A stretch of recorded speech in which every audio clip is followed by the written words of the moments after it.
Amém. Pode sentar-se.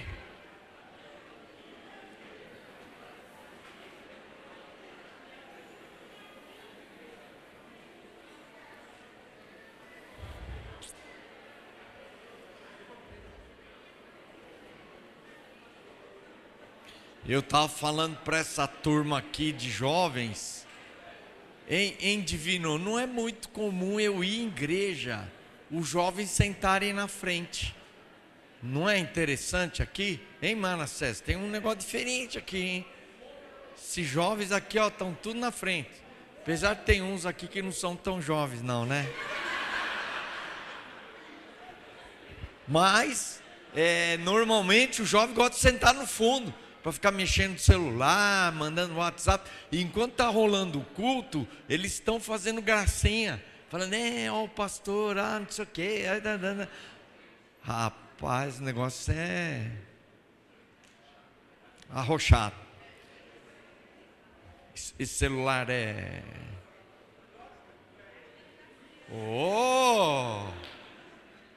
emoção pura. Irmãos, eu estou na dúvida aqui que eu falo, se eu vou usar a mensagem A, mensagem B, C, D, mas o Manassés falou desse versículo, esse trecho de 1 Pedro. Eu acho que eu vou encerrar com esse texto, porque eu creio que a gente lê a Bíblia e não entende direito o que a Bíblia está dizendo. E hoje eu vou ler esse texto, só que eu vou ler ele um pouco mais completo, para que vocês aprendam uma coisa: quando vocês leem a Bíblia, vocês não fiquem presos só a um trecho do texto, tá? E o que acontece? Nós, às vezes, pastores, igrejas e tal, enfatizamos tanto um versículo do texto, que aquilo fica forte, e a gente não consegue entender mais nada que está no entorno. Então, vamos abrir. É interessante? Vamos lá. 1 Pedro, capítulo 5, versículo 5 a 11.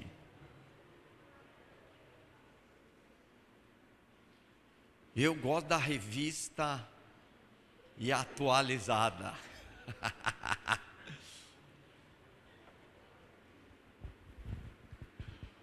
Rogo igualmente aos jovens, sede submissos aos que são mais velhos, outros sim no trato de uns com os outros, cingivos todos de humildade, porque Deus resiste aos soberbos, contudo aos humildes concede a sua graça. Humilhai-vos, portanto, sob a poderosa mão de Deus, para que Ele em tempo oportuno vos exalte, lançando sobre Ele toda a vossa ansiedade, porque Ele tem cuidado de vós. Sede sóbrios e vigilantes, o diabo, vosso adversário, anda em derredor, como leão que ruge, procurando alguém para devorar. Resisti-lhe firmes na fé, certos de que sofrimentos iguais aos vossos estão se cumprindo na vossa irmandade espalhada pelo mundo. Ora, o Deus de toda graça, que em Cristo Jesus vos chamou à sua eterna glória, depois de terdes sofrido por um pouco, Ele mesmo vos há de aperfeiçoar, firmar, fortificar e fundamentar. A Ele seja o domínio pelos séculos dos séculos. Amém. Eu preguei uma vez essa mensagem e o título era Os Dois Inimigos. Depois, estudando, aumentou mais um, ficou os 3 inimigos. Então, você quer anotar aí, anota os 3 inimigos que nós vamos encontrar nesse texto. Ok? 3 inimigos que nós vamos encontrar nesse texto. O primeiro inimigo, que é óbvio que está aí, está no versículo 8, né? Sede sóbrios e vigilantes, o diabo, vosso adversário, anda em derredor como um leão que ruge, procurando alguém para devorar. Então, o primeiro adversário que nós temos é o diabo, tá claro aí. Só que nós temos que entender, isso é que é o problema. Nós, quando estamos lendo, nós estamos pensando hoje. Mas nós temos que ler quando que foi escrita essa carta. Vai fazer toda a diferença. E por que que ela foi escrita? Então, o pessoal da batalha espiritual, eles amam esse versículo e declaram esse versículo. Eu fui num evento no Ibirapuera, no ginásio Ibirapuera. Eu nunca tinha visto isso na minha vida. Eles faziam 15 minutos que eles chamavam de batalha espiritual. E eles ficavam assim: diabo, eu te repreendo, eu piso em você. E todo mundo fazia assim: pisamos. Aí todo mundo pisa no diabo. E repreendia 15 minutos. E eu, que eu sou da área de louvor, falei assim: poxa, em vez de ficar 15 minutos aqui atacando, chamaram o diabo de safado, você é um safado e tal, e pá, e falando mesmo, e 15 minutos. Então eles faziam isso de batalha espiritual. Agora, essa carta foi escrita mais ou menos no ano 61, 63. Ela foi escrita por Pedro, provavelmente em Roma, e ela se dirigia à igreja ali da Ásia, um pedaço ali perto de Roma. E, como vocês sabem, naquela época, os cristãos estavam sendo martirizados. E no ano 64, Nero, ele pôs fogo em Roma.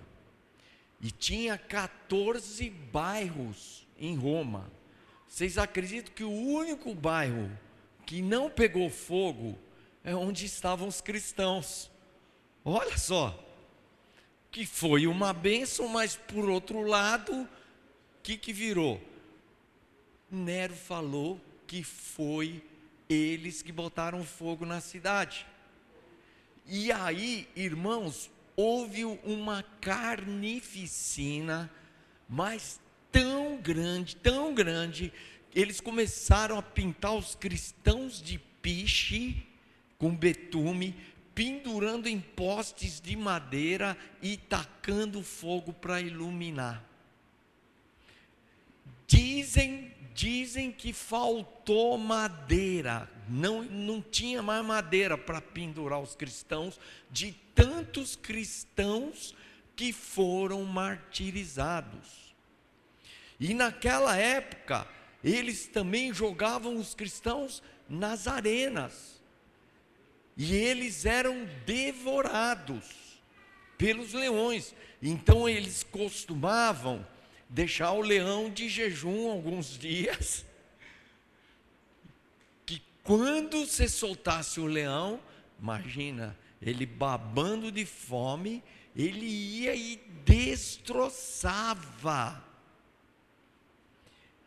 E tem uma história que se conta que houve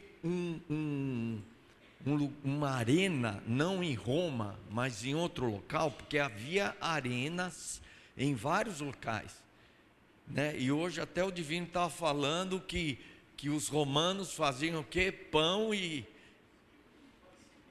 Oi? Pão e circo, né? Então eles divertiam as pessoas. E esse negócio de jogar os cristãos nas arenas para ser devorado pelos leões era diversão para eles. E teve uma arena dessas que eles jogaram vários cristãos e eles foram destroçados. E quando acabou aquela carnificina, diz que a arena todinha ficou em silêncio.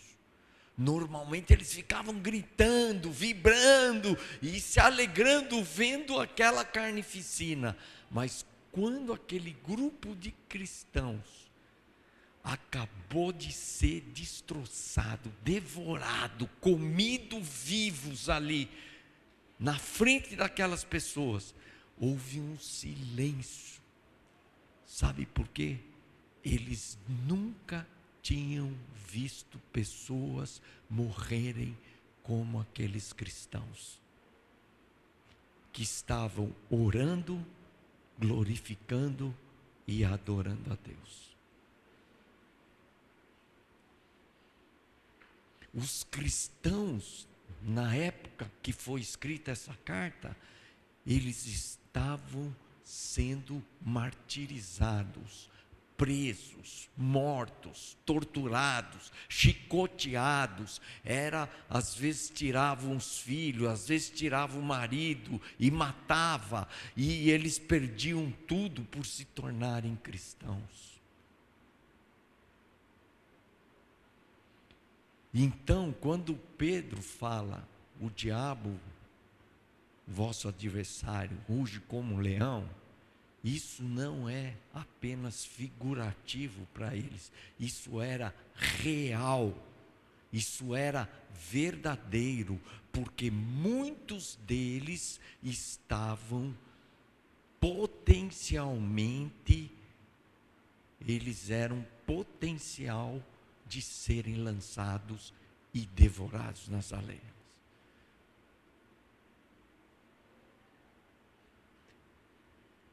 E era isso que estava acontecendo. O diabo, irmãos, ele está por trás de tudo que está acontecendo. E naquela época, a figura que Pedro está dando aqui é essa figura aterradora, dizendo que o diabo estava devorando eles. Agora é interessante, ele usa uma expressão, que você tenha certeza. Ele diz assim, olha só a expressão depois. Ele diz assim: certos de que sofrimentos iguais aos vossos estão se cumprindo na vossa irmandade espalhada no mundo. Sabe o que significa isso, irmãos? Pedro está dizendo que o sofrimento, ele pode dizer, fica tranquilo que isso aí vai acabar. Não vai acabar. Você tenha uma certeza que sofrimentos iguais a esses estão acontecendo e vão continuar acontecendo. Ele não faz promessas, ele não fala de que os problemas vão passar, ele não fala que a vida vai ser mais fácil, que a vida cristã é uma vida cor-de-rosa, sem problemas, sem lutas, sem tribulações. Tenha uma certeza que sofrimentos vocês vão passar, e todo mundo está passando, vocês não são os únicos. E se você ler a carta de 1 Pedro, uma das palavras que mais aparece, sabe qual é? Sofrimento, sofrimento, sofrer. É uma carta que se fala de sofrimento. E não se fala do livramento do sofrimento no sentido, vocês vão ficar livres disso. Não. Mas há uma afirmação de uma certeza de que vocês vão sofrer, e não só vocês, mas toda a irmandade. Conseguiram captar o contexto dessa carta? Agora, como que você resiste Ninguém fala disso, todo mundo fala: o diabo está vindo como um leão para te devorar. Mas como você lida com isso? O próprio texto está respondendo. O que ele diz aí? Resistir-lhe firmes. Irmãos, fé é fundamental na vida cristã. Se você não tiver fé, você vai penar, vai ser uma alma penada. Agora, a pergunta é: fé no quê? Então, a fé, no versículo 10. Ora, o Deus de toda graça, que em Cristo Jesus vos chamou à sua eterna glória, depois de ter sofrido por um pouco, ele diz que o sofrimento por causa de Deus é como se ele fosse breve. Mas a fé, sabe qual é a fé que nós temos que ter? No Deus de toda graça. A minha mulher é psicóloga e ela trata com muitos cristãos, e tem cristãos que dizem assim: eu sei o Deus que eu creio, sabe? Esses crentes, está tudo doente esses caras. E a conclusão da minha esposa: falam da boca para fora, porque eles, na hora do vamos ver, eles não creem em Deus.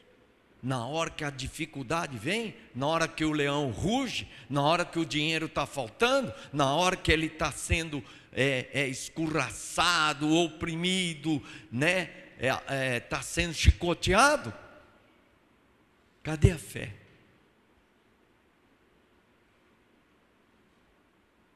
Então, nós temos que crer no Deus de toda graça. E eu quero que vocês entendam o que significa esse Deus de toda graça. Eu estava uma vez, um pastor que era de uma das melhores igrejas em Curitiba, uma igreja batista. O filho dele faleceu num acidente de carro. E ele e o filho tinham um relacionamento tão grande. Eles eram amigos, eles jogavam bola juntos, lavavam carro juntos, saíam juntos. Então ele tinha uma amizade muito grande com esse filho. E de repente, com 20 anos de idade, o menino morreu num acidente lá na estrada São Paulo-Curitiba. Naquela época a estrada era muito perigosa. E aí eu fui no velório. Quando eu fui no velório, mas o clima estava tão pesado, aquele desespero, aquele choro, aquela comoção. E meus filhos, Tiago e Carol, eram pequenos. E eu senti assim: nossa, se o Tiago ou a Carol morresse, eu não sei o que eu faria. Me veio assim aquele, sabe, medo de perder meus filhos. E na hora que veio aquele medo, na mesma hora, Deus falou assim para mim: Massal, fica tranquilo, porque eu vou te dar graça para você enfrentar, seja o que for.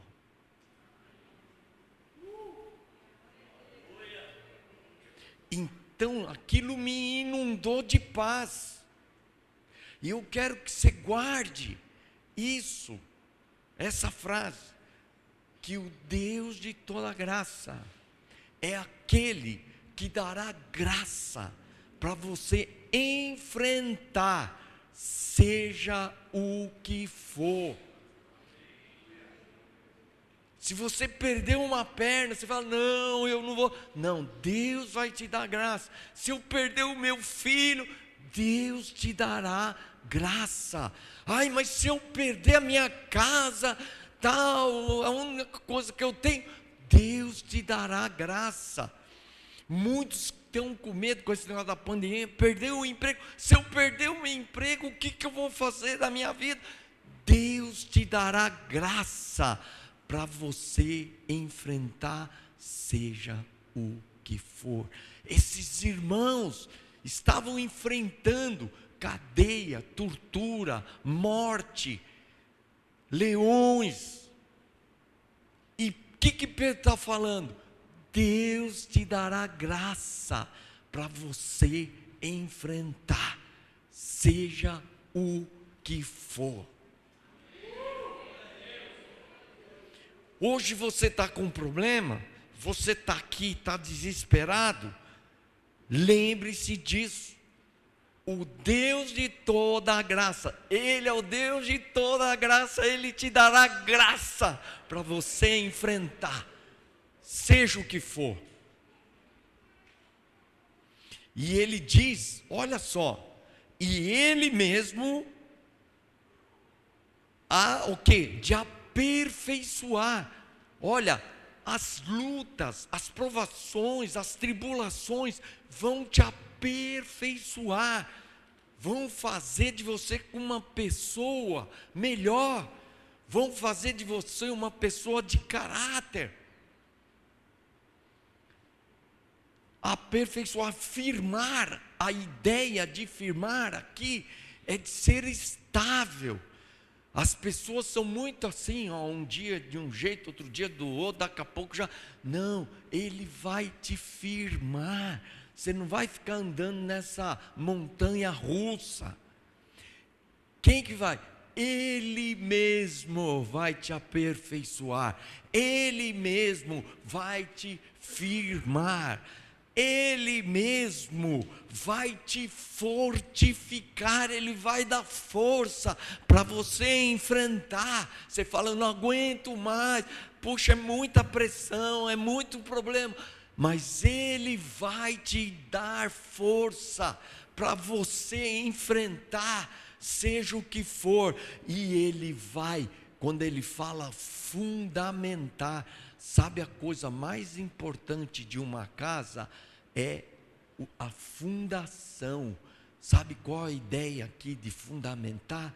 Você vai se tornar uma pessoa inabalável. A ideia dele ser uma rocha, da sua vida está enfincada numa rocha, é a ideia do que? De você ser inabalável. Pode vir tsunami, pode vir tempestade, pode vir furacão, você ficará firme, porque Ele é o Deus de toda graça. E você tem que ter fé, porque o leão está rugindo, o leão está atacando, ele está afetando toda a economia, pessoas que se suicidam. Olha, quando houve aquela crise financeira, lá perto da onde eu moro, em Americana, um empresário rico, da noite para o dia, perdeu tudo. Os empregados chegaram no dia seguinte, ele estava pendurado numa viga dentro da fábrica. Um dos homens ricos da cidade. Irmãos, esse mundo é cruel. Olha, se vocês estão pensando em justiça, em equilíbrio, paz, segurança, esquece, muda para Marte, para Vênus, porque aqui no mundo você vai o quê? Enfrentar. No mundo tereis aflição. Eu não conheço alguém que não enfrente dificuldade. É com Bolsonaro, é com Lula, é com Temer, é com Dilma, seja quem for. Não tenha essa ilusão. Os cristãos muitas vezes estão vivendo uma ilusão, estão achando que o paraíso é para hoje, é para aqui, para a terra. Não é, gente. Vocês não vão viver num paraíso, vocês vão viver num mundo pecaminoso, num mundo cheio de pecado, de violência, mentira, de corrupção, de engano, de injustiça. A injustiça, você pensa que vai acabar? Não vai acabar nunca. Olha na história do mundo, você acha que alguns períodos, sim, mas a injustiça faz parte, porque o homem é pecador, porque o pecado está no mundo. Não tenha essa ilusão que a sua vida vai melhorar, porque o mundo vai melhorar. Mas você tem que começar a viver na terra com essa perspectiva, com essa fé, que você vai atravessar tudo, tudo. Vai ser tempestade, vai ser maremoto, vai ser terremoto, você vai atravessar pela fé, confiando no Deus de toda a graça. Vocês estão entendendo? Então, a partir de hoje, corta essa ilusão. Não tenha, cristão tem muito medo de sofrer, gente. Para com isso. Sofrimento é uma causa natural da vida. Se eu pedir para que quem está sofrendo levantar a mão, todo mundo vai levantar a mão. Quem que não sofre? Tem uma semana que você não sofre, mas você fica nessa ilusão que não vai sofrer, que você vai levar uma vida sem sofrimento. Esquece isso. Enquanto você viver na terra, vai haver injustiça, perseguição, violência, todas essas coisas. Só que é diferente. Você tem um Deus, o Deus de toda a graça. E aí, ele termina com essa expressão: a ele seja o quê? O domínio pelos séculos dos séculos, amém. Parece uma frase assim, que linda, é uma frase de efeito. Mas sabe o que significa essa frase? Ele tem o domínio, ele tem o controle de todas as coisas, pelos séculos dos séculos, amém, por toda a eternidade. Ele é soberano, tudo está debaixo da sua autoridade, tudo está debaixo do seu controle.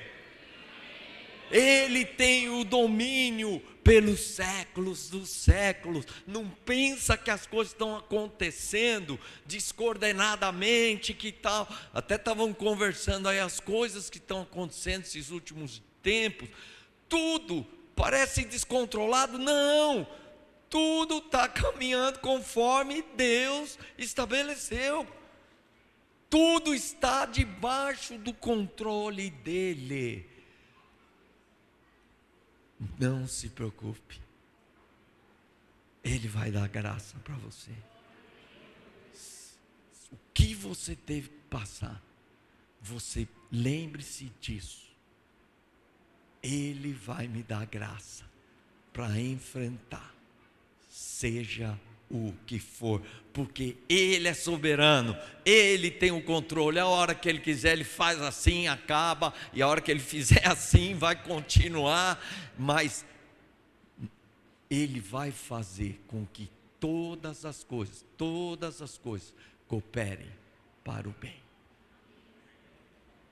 daqueles que o amam. Amém? Então, primeiro inimigo é o diabo. Como resistir a ele? Fé. Fé no quê? No Deus de toda a graça. E Ele mesmo vai te aperfeiçoar através dessas lutas, vai te firmar, fazer você estável, vai fortalecer você e vai tornar você uma pessoa inabalável.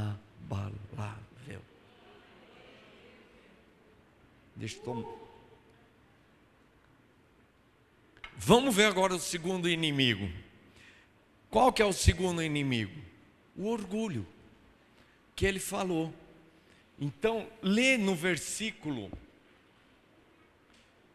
5 diz: rogo-vos igualmente, jovens, sede submissos aos que são mais velhos. Olha, interessante, nós falamos dos jovens, né?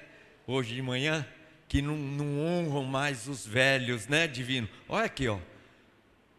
Tem que ser submisso ao mais velho, outros sim no trato uns com os outros, cingivos, se vestir de, a ideia aqui é se vestir de humildade. Porque, olha, presta atenção, Deus resiste a quem? Contudo, aos humildes.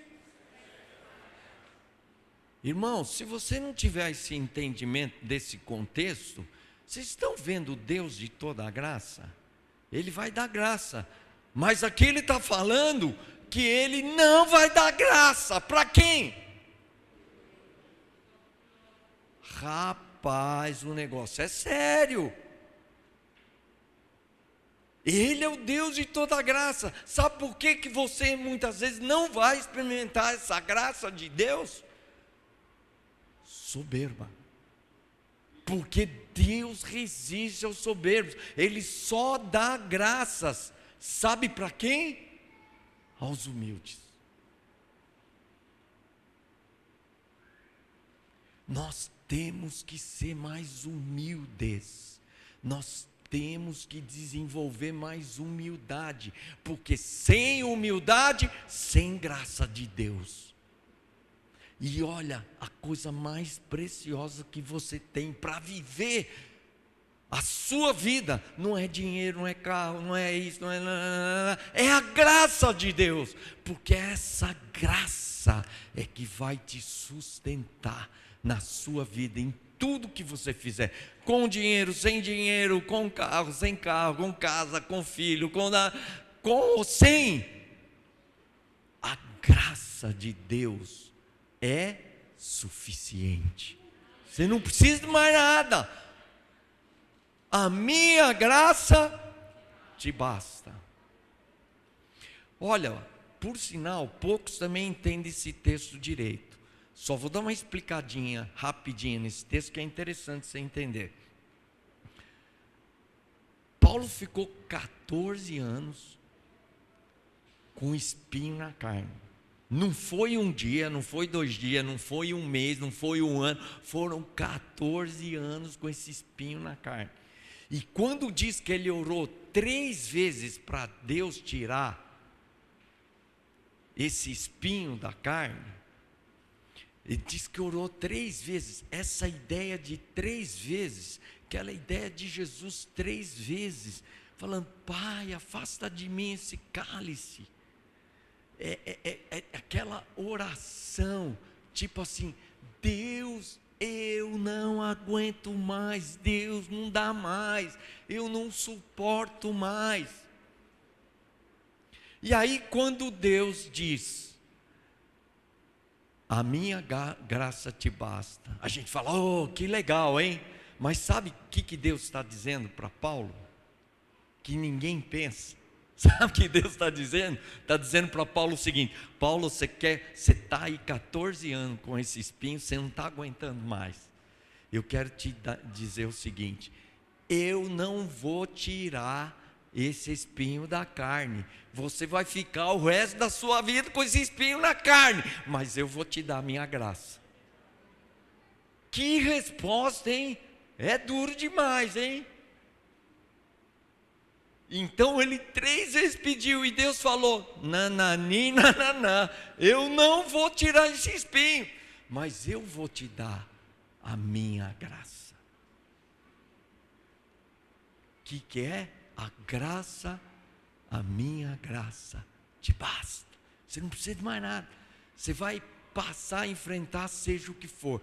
Agora, vai no texto, por que razão Deus colocou esse espinho na carne? Você sabe, lá no texto diz. Antes de dizer a tua graça, Paulo vai dizer: foi-me posto um espinho na carne para que eu não me ensoberbecer-se.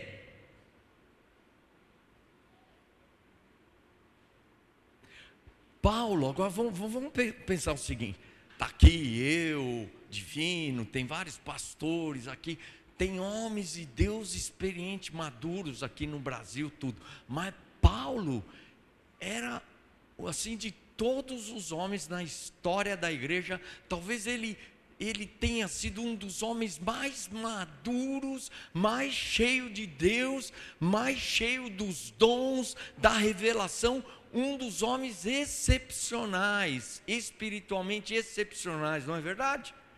Agora, se Paulo, com tudo isso, precisou de um espinho na carne para não se ensoberbecer, quem que você acha que você é, que quando Deus põe um espinho na sua carne, que está te machucando, você acha que não precisa? Nós não somos melhores que Paulo. Talvez a sua sogra, né? Falo que espinho na carne de Paulo era a sogra, né? Talvez a sua sogra seja um espinho na carne. Você não pode orar para Deus levar ela cedo. Ou seja o seu chefe, ou seja o seu irmão, ou seja um vizinho.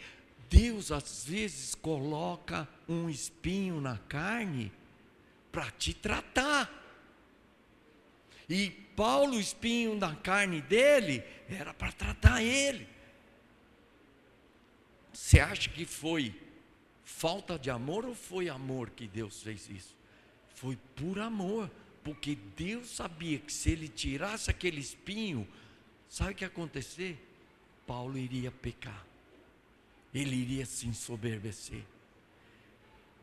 E olha, gente, o Manassés falou: rapaz, nós somos muito orgulhosos, muito, se você pensa que você é orgulhoso, na verdade você é muito mais do que você pensa.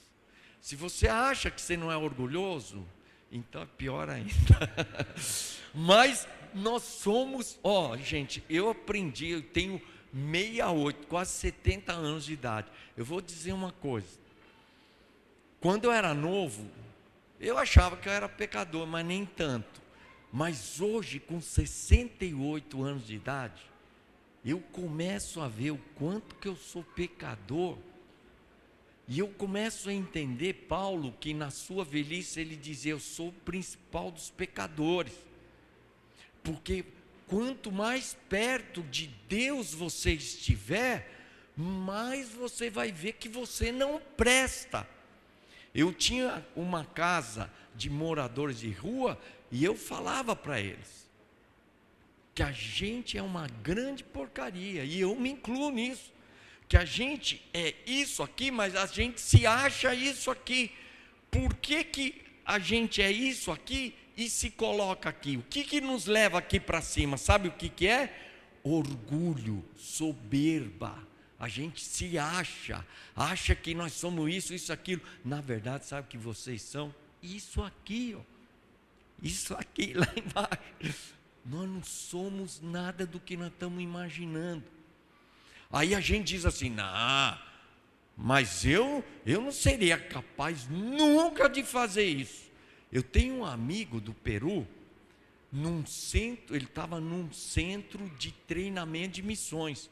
Entraram os tupamaros lá no treinamento e pegaram ele, chutaram, pisaram na cara, esfregaram, cuspiram no rosto dele, xingaram ele e tal, humilharam. Ele nunca foi tão maltratado, agredido como ele foi aquele dia. Quando ele levantou, sabe qual a vontade dele? Ele queria entrar no exército do Peru para matar esses caras. Então você acha: não, mas eu nunca seria capaz. É porque não cuspiram ainda na tua cara, é porque não pisaram, te esfregaram a sua cara no chão, é porque não te humilharam ainda e cometeram injustiça, porque senão você vira um bicho. Você vai ver, aí fala: não, foram eles que fizeram você assim. Não, você é isso, só que está escondido. Então, Deus, Ele é o Deus de toda graça. Sabe qual é o teu inimigo? Soberbo. Ele resiste ao soberbo, mas a graça dele, ele vai dar humilde. E como desenvolver humildade? Isso é muito importante. Humildade, aqui o texto diz: humilhai-vos, portanto, sob a poderosa mão de Deus, para que Ele em tempo oportuno vos exalte. Humilhai-vos. Então, Ele está dizendo que você é que tem que se humilhar. Não é a sua esposa, não é o pastor, não é o líder, não é o chefe, não é o amigo. Não, é você intencionalmente tem que começar a se humilhar. Eu pequei, eu errei, eu falhei. Lembra que eu falei ontem da mortificação da carne?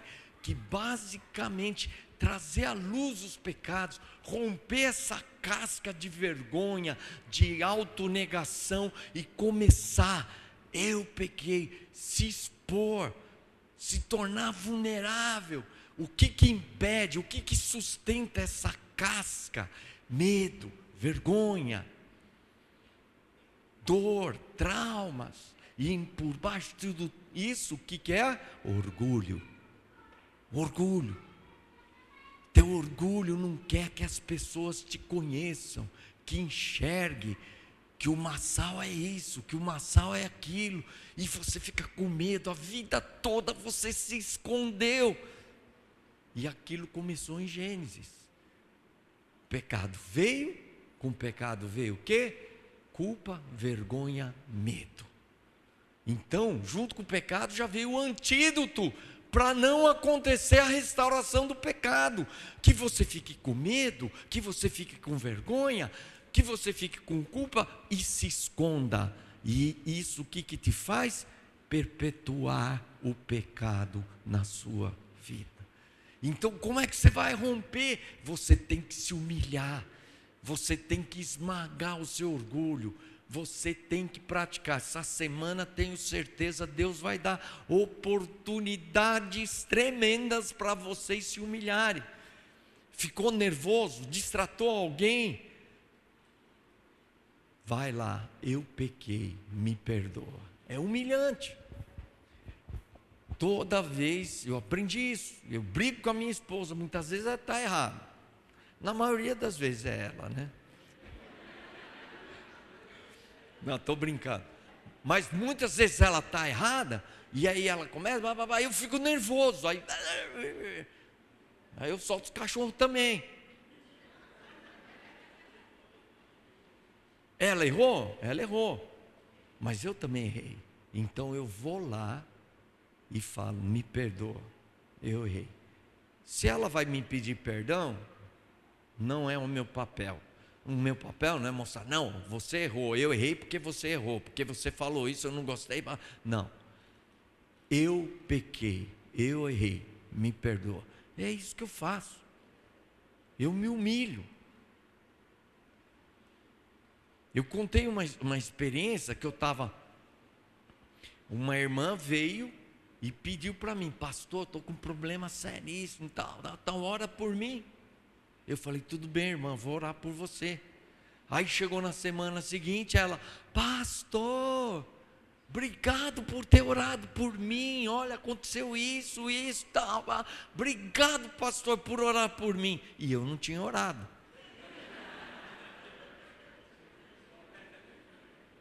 Aí você fica com aquela cara de tacho, a mulher falando, você, fingindo. Isso é mentira, isso está errado. Foi duro, irmã, pensa que foi fácil? Eu cheguei para ela e falei, irmã, me perdoa, mas eu não orei por você. Não é duro? É uma vergonha, mas a gente tem medo, tem vergonha e se esconde. E o que acontece? O pecado fica na sua vida. Estão entendendo? Então você tem que se humilhar. Eu era o pastor principal lá em Pompeia, e nós fomos fazer um jantar com toda a liderança da igreja. Tinha em torno de 120 líderes.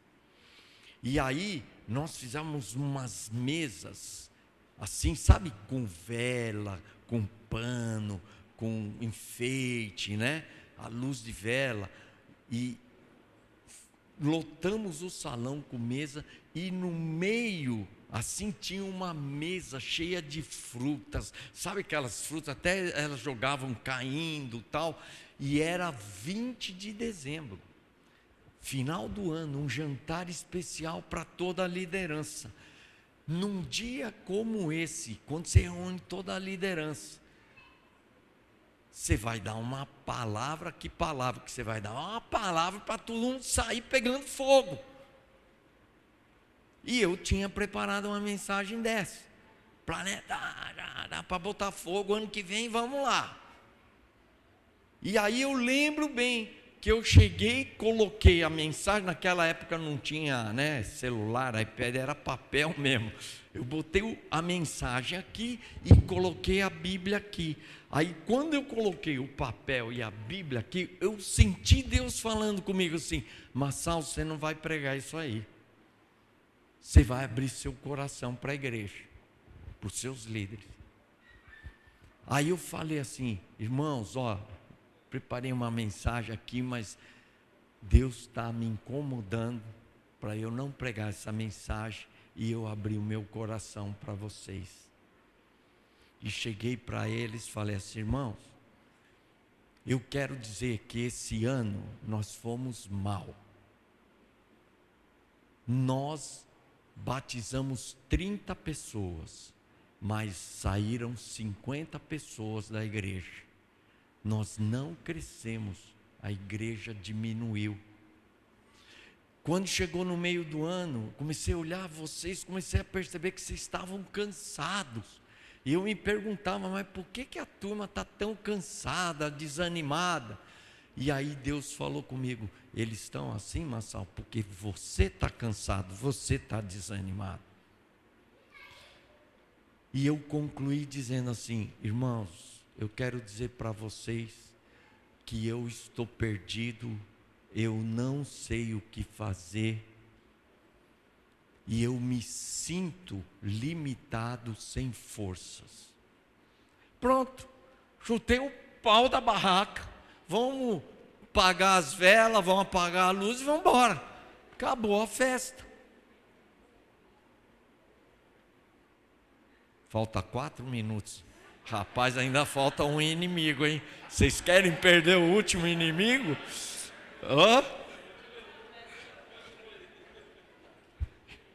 Que eu nem terminei o segundo inimigo, já 4 minutos. Meu problema é que eu falo demais. Bom, deixa eu acabar essa história. Aí, sabe o que aconteceu? De repente o irmão levantou, falou assim: tá vendo, irmãos?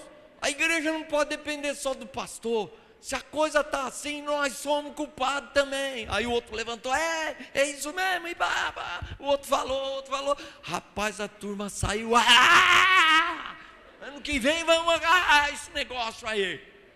E eu só olhando aquilo falei: ué, o que aconteceu aqui?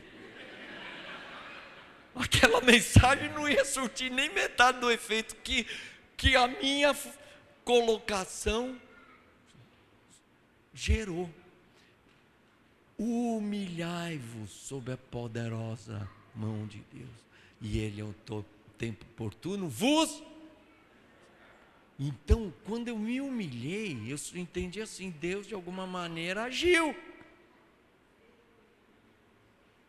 E nós, líderes, pastores, gostamos de dar essa pose de que nós somos bons, que nós sabemos que nós vamos fazer tal e pá. E eu aprendi isso, a ser transparente. Falei aqui, às vezes eu e minha mulher estão brigando, tal. A minha mulher chega, já falou isso já umas 2, 3 vezes. Não, que eu vou chegar na liderança e vou contar. E eu falo para ela, vamos lá, eu vou junto. E ela sabe que eu não tenho medo. E olha, toda a minha liderança sabe dos problemas que eu tenho com a minha esposa. Eu nunca me mostrei como o super pastor, o super casal. Pelo contrário, eu mostro para eles as nossas fragilidades. Eu falo para eles que eu errei muito como pai. E hoje meu filho, ele virou pastor sem eu falar nada para ele. Nunca semeei isso, ficar falando, não, tá, você tem que ser pastor. Não, ele virou pastor por conta própria. De repente eu fiquei sabendo assim, do nada, ele abriu uma igreja. E vocês acreditam, ele está indo melhor que eu. Então, só falta 1 minuto aqui, senão está me incomodando, viu? Humildade, deixa eu acabar aqui, aí eu falo mais tranquilo.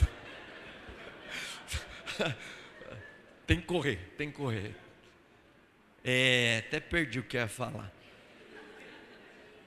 Humildade se desenvolve se humilhando, esmagando o seu eu, o seu ego, quebrando, rasgando a roupa, se expondo. Lembra que eu falei ontem que as pessoas têm medo, vergonha de que descubram, então eu não vou contar em grupo nenhum. E como eu falei, eu fui diante da igreja, confessei todos os problemas que eu estava tendo com pornografia diante da igreja. E quando você faz isso, sabe o que acontece?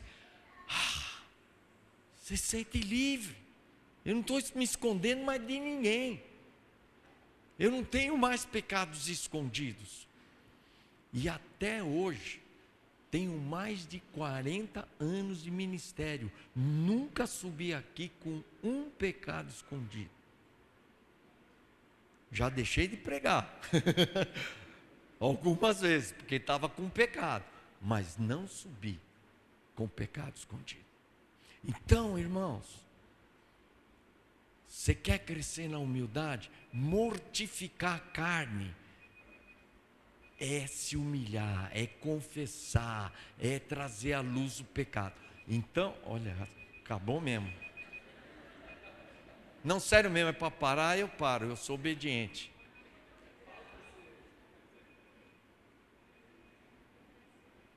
Eu só vou mencionar então o terceiro inimigo, que está todo mundo. Vocês querem saber qual que é o terceiro inimigo? Bom, mas eu acho que eu vou terminar então.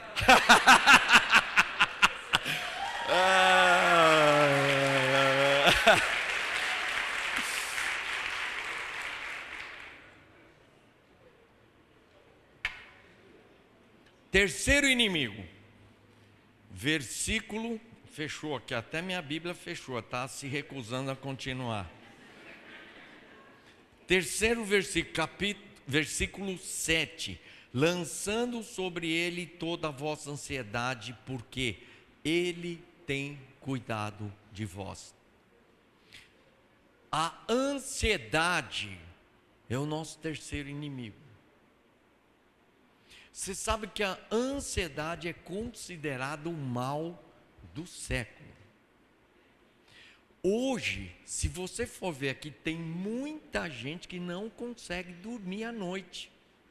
Tem muitas mulheres e homens também que tem que tomar remédio para dormir, não consegue mais dormir. Nós estamos doentes, estamos emocionalmente desequilibrados. Estamos vivendo um tempo de tanta pressão, cobrança. Isso está gerando ansiedade. Desculpa aí, gente. Acho que foi aquele pãozinho que eu comi. Estou achando que é a geleia de goiaba.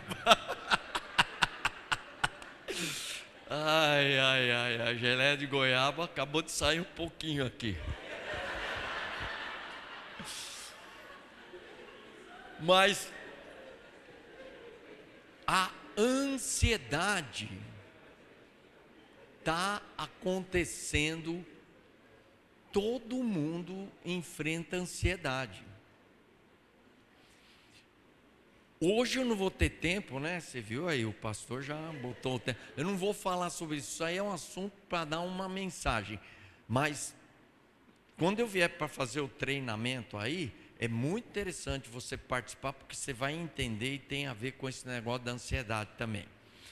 Mas eu vou só colocar uns pontos importantes. A fonte da ansiedade, sabe o que é? É o medo. Medo.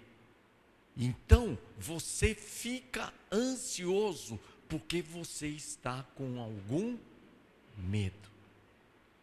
Medo que aconteça isso, medo que aconteça aquilo. Então, nós estamos vivendo uma época de medo.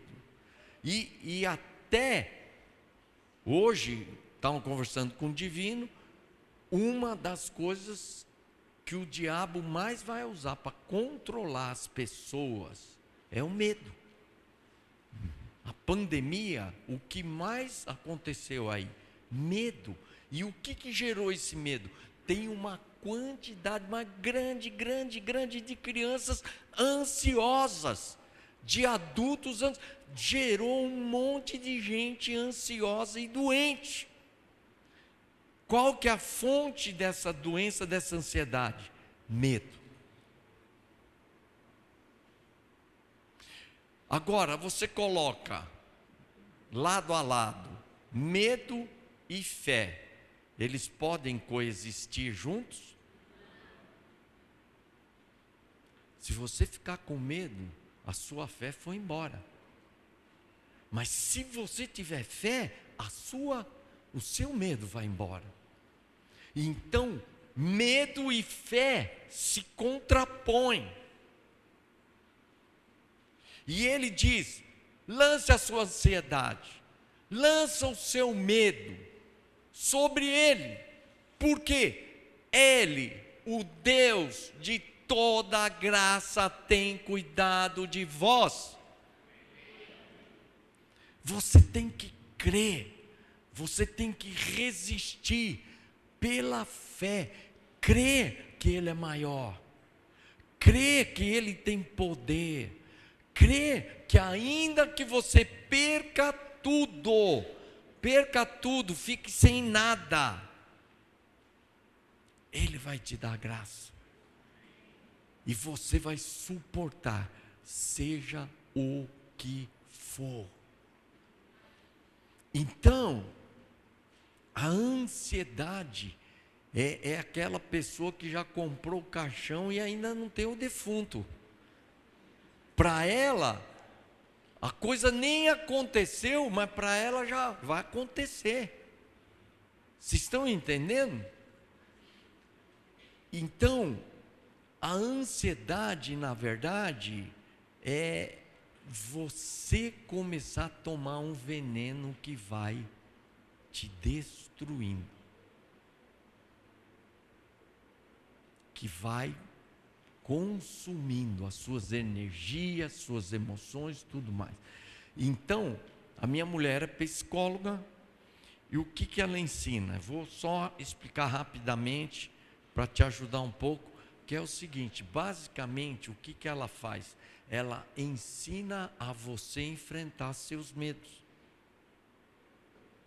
Então, eu pergunto o seguinte para você: do que você tem medo? O que você está com medo do quê? Então, você às vezes está ansioso, mas não sabe por quê. Mas tem uma fonte, tem um medo ali. E se você fica tentando tratar ali a ansiedade em si, não vai resolver. Você tem que atacar o quê? O medo, que é a fonte que está alimentando essa ansiedade. Então, a pergunta que ela faz e que eu te faço é o seguinte: você está com medo do quê? Está com medo de ficar doente? Está com medo de pegar Covid? Está com medo de perder emprego? Está com medo que entre um ladrão na sua casa? Está com medo disso, aquilo? Então você tem que identificar: eu estou com medo do quê? Por que eu estou assim, tenso, preocupado com o quê? Dinheiro? Vai faltar dinheiro? estou com medo de ficar desempregado. Então você identifica esse medo. E aí, você tem que lidar com esse medo de uma forma saudável. O que é? Não é falar assim, medo vai embora. Não, isso não vai acontecer. E se acontecer, eu dou um jeito. Não, não é isso. Sabe o que você tem que fazer? Você tem que encarar esse medo. Se ele acontecer, o que você vai fazer? Você perdeu o emprego. E aí? Vai faltar dinheiro? Tanta gente perdeu o emprego. Eu tenho irmãos, tenho amigos, tal. Eles vão me ajudar. Então, você vai, sabe, não eliminar o problema, mas você aceitar. Quando você aceita o pior, aí o que acontecer só vai ter o melhor. Então, quando você está encarando o seu medo, não fica, eu tenho medo. Não, o negócio é o seguinte, se isso acontecer, nós vamos dar um jeito. Quantas coisas já aconteceram na sua vida que você pensou que nunca daria jeito? Que agora eu estou lascado, agora não tem jeito. Você está aí vivinho, sorrindo, sentado, bonitinho, sobreviveu. Então, o que você tem que entender? Não importa o que vai te acontecer, você aceita, enfrenta e creia que se acontecer, Deus vai te dar graça para enfrentar, seja o que for. Eu acho que eu vou acabar já, pastor. Então, eu quero agradecer aqui, pastor Manassés, obrigado aí pelo convite, pela oportunidade. Eu tenho sido muito abençoado por ele, cozinheiro de mão cheia de dedos. Muito obrigado, viu? Obrigado vocês aí pelo carinho.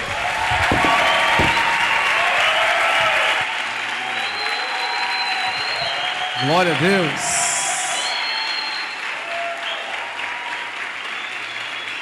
Aleluia. Amém, gente, por tudo isso, né? Mas nós não poderíamos encerrar sem